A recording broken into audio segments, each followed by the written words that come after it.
पश्चिम बंगाल में जो नहीं होने का था वो अब हो गया है। ममता बनर्जी के जरिए आपात बैठक बुलाई गई, आपात मीटिंग बुलाई गई और मीटिंग में बड़े फैसले लिए गए।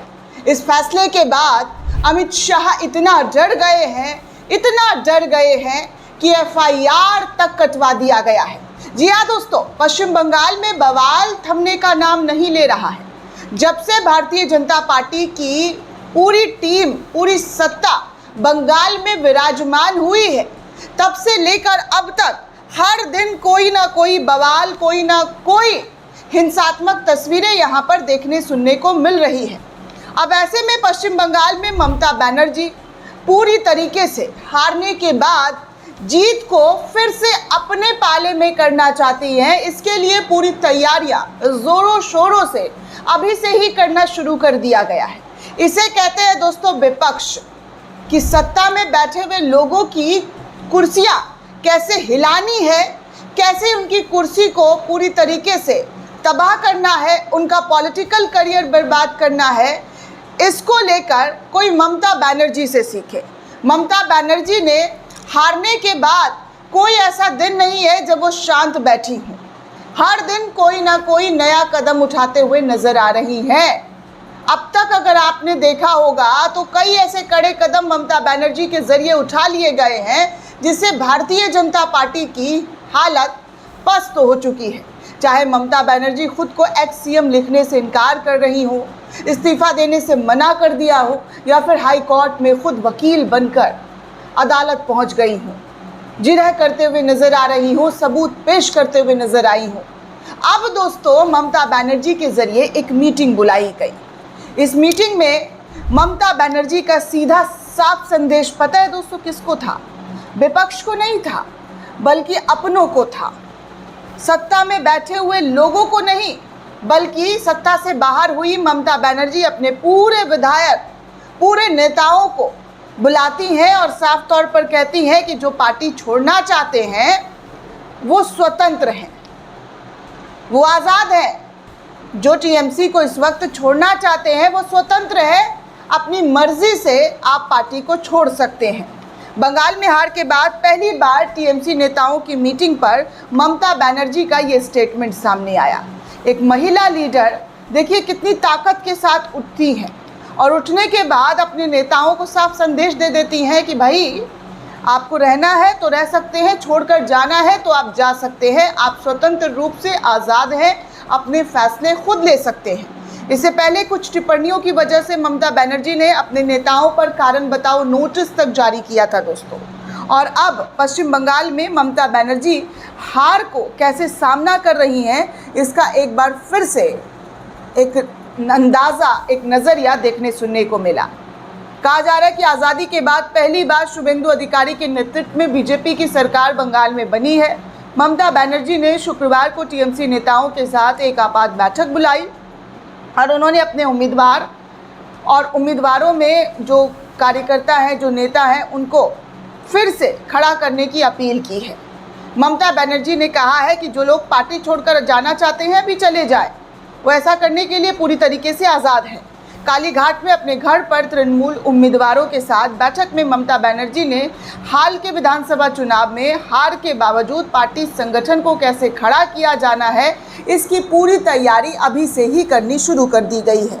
कई बार आपने देखा होगा कई नेताओं को कि हारने के बाद वो इतना आराम में लग जाते हैं कि भैया जैसे उन्होंने गंगा नहा लिया है, और गंगा नहाने के बाद वो एकदम मस्त हार के बाद आराम करते हैं, घूमने निकल जाते हैं, छुट्टियां मनाने लग जाते हैं।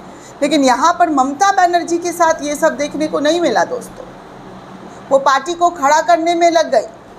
जो लोग दूसरे पार्टी में जा रहे हैं उनको जाने के लिए कह रही हैं कि भैया आपको जाना है अभी चले जाइए, मैं पार्टी को नए सिरे से खड़े करूँगी। जो लोग पार्टी में बने रहेंगे उनसे मैं चाहती हूँ कि क्षतिग्रस्त पार्टी कार्यालयों का पुनर्निर्माण कीजिए, उन्हें रंगिए, फिर से खोलिए, ज़रूरत पड़ने पर भी उन्हें, जी हाँ, उन्हें मैं खुद रंगूंगी। तृणमूल कांग्रेस कभी नहीं झुकेगा।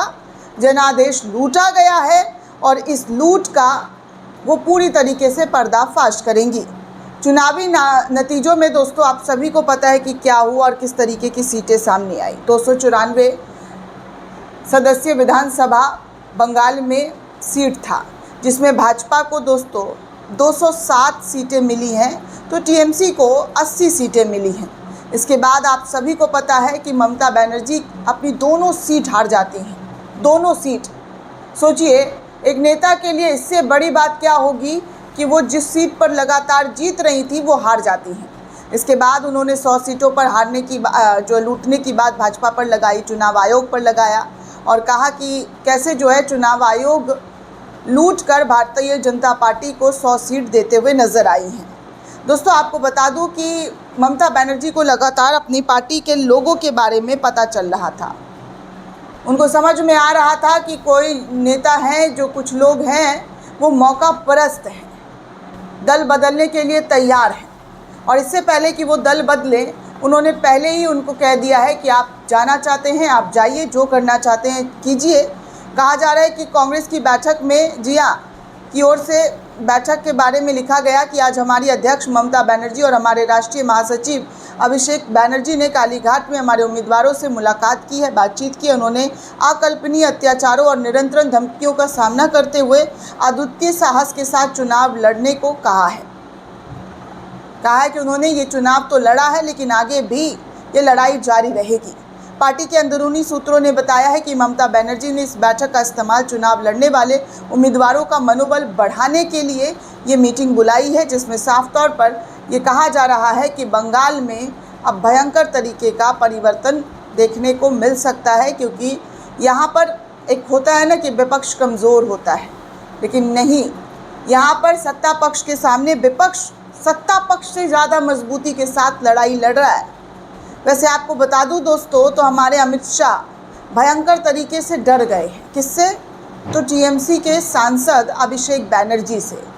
चुनावी सभाओं में जमकर प्रचार प्रसार हो रहा था, एक दूसरे पर कटाक्ष किया जा रहा था, लेकिन अब उस कटाक्ष का बदला एफआईआर के तौर पर कटवाया जा रहा है। कहा जा रहा है कि अभिषेक बनर्जी के खिलाफ एफआईआर दर्ज कर दी गई है। उन पर अमित शाह को लेकर चुनावी रैली में विवादित बयान देने का आरोप लगाया गया है। पुलिस ने शुक्रवार को गैर जमानती धाराओं के तहत अभिषेक बनर्जी के खिलाफ ये कार्रवाई शुरू की है।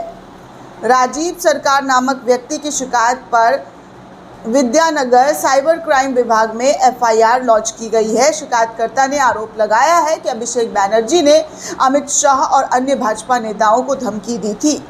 शिकायतकर्ता राजीव सरकार ने एफआईआर में यह भी आरोप लगाया है कि 7 अप्रैल को कोलकाता में एक रोड शो के दौरान अभिषेक बनर्जी ने कथित तौर पर कहा था कि मैं देखूंगा 4 मई को उन्हें कौन बचाने आता है, मैं देखूंगा दिल्ली से कौन सा गॉडफादर उन्हें बचाने आता है। सरकार ने कहा है कि अमित शाह को लेकर अभिषेक ने सख्त भाषा का इस्तेमाल करते हुए चुनावी परिणाम के बाद बिना केंद्रीय सुरक्षा के जनता के सामने आने की चुनौती देने का दावा किया था और तृणमूल कांग्रेस उस खेल को ख़त्म कर देगी, इस तरीके की बातें कही थी, जो भाजपा द्वारा शुरू किए जाने के बाद आरोप लगाया था। कहा जा रहा है दोस्तों, पुलिस ने भारतीय दंड न्याय संहिता यानी कि बीएनएस की इन धाराओं पर एफआईआर दर्ज की है, जिनमें धारा 196 शत्रुता घृणा को बढ़ावा देना, गैर जमानती यानी कि 3 साल तक की कैद और जुर्माना, धारा 351 आपराधिक धमकी, धारा 353(1)(c) झूठी सूचना, अफवाहें फैलाकर घृणा भड़काना, ये सभी गैर जमानती धाराएं। इसके अलावा अभिषेक बनर्जी पर जनप्रतिनिधि अधिनियम 1951 की धारा 123(2) और धारा 125 के तहत मामला दर्ज किया गया। सोच रहे हैं कितनी धाराएं लाद दी गई है, कितनी सारी धाराएं ला दी गई है, जिससे अभिषेक बनर्जी और टीएमसी ख़त्म हो जाए, इसका पूरा बंदोबस्त करना अब शुरू कर दिया गया है। इतनी ही आपको थी ताकत तो चुनाव के वक्त ही एफआईआर दर्ज करवा लिया जाता। वैसे कई ऐसे शब्दों का इस्तेमाल गृह मंत्री अमित शाह के ज़रिए भी की गई, तो क्या उन पर भी एफआईआर कटेगा? ममता बनर्जी को ओ दीदी करके संबोधित किया गया है और ना जाने कैसे कैसे शब्दों का इस्तेमाल किया गया है, सारी सीमाओं को लांघ दिया गया है। देश के प्रधानमंत्री गृह मंत्री के जरिए उनके कई ऐसे भाषण हैं जो पश्चिम बंगाल चुनाव के दौरान दिए गए। तो क्या उन लोगों पर भी एफआईआर कटेगा जिस तरीके से अभिषेक बनर्जी पर कटा है? तो और भी लोगों ने भड़काऊ बयान दिए हैं। कुछ लोग तो बाहर से आकर बयान दे रहे थे, मुल्ला कच मुल्ला कर रहे थे। तो उन लोगों पर किस तरीके की कार्रवाई होती है और कैसे शिकायत दर्ज किया जाता है, ये देखना दिलचस्प होगा दोस्तों, क्योंकि भाषण दोनों तरफ से दिया गया है। कार्रवाई दोनों तरफ होना चाहिए, ऐसा नहीं कि एक तरफ हो और एक तरफ ना हो, क्योंकि हम सत्ता में बैठे हुए सत्ता का सुख भोग रहे, पावर हमारे पास है, तो भैया आपका कोई कुछ नहीं बिगाड़ सकता है। कानून इस देश में सबके लिए बराबर है, एक समान है और उसकी सबको इज्जत करनी चाहिए। खैर, आपको बता दूं, इंडियन एक्सप्रेस ने शिकायतकर्ता राजीव सरकार से जब बात की तो उन्होंने कहा कि अभिषेक बैनर्जी के बारे में नहीं है। कोई भी राजनीतिक नेता जो दूसरे राजनीतिक नेता के खिलाफ ऐसी भाषा और धमकियों का हम इस्तेमाल करें, वो स्वीकारनीय नहीं होता है।